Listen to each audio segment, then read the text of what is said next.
عاصم بن سلیمان نے بیان کیا، انہوں نے کہا کہ میں نے انس بن مالک رضی اللہ عنہ سے قنوت کے بارے میں پوچھا تو آپ رضی اللہ عنہ نے فرمایا کہ دعائے قنوت حضور اکرم صلی اللہ علیہ وسلم کے دور میں پڑھی جاتی تھی۔ میں نے پوچھا کہ رکوع سے پہلے یا اس کے بعد؟ آپ نے فرمایا کہ رکوع سے پہلے۔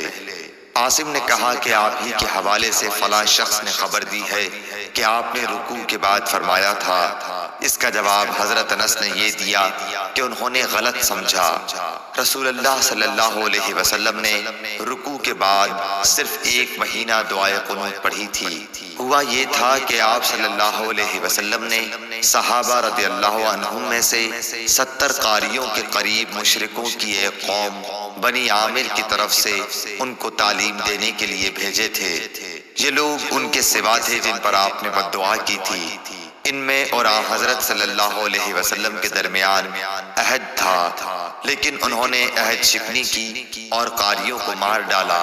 تو حضرت صلی اللہ علیہ وسلم 1 مہینے تک رکوع کے بعد قنوت پڑھتے رہے، ان پر بد دعا کرتے رہے۔ صحیح بخاری حدیث نمبر 1002۔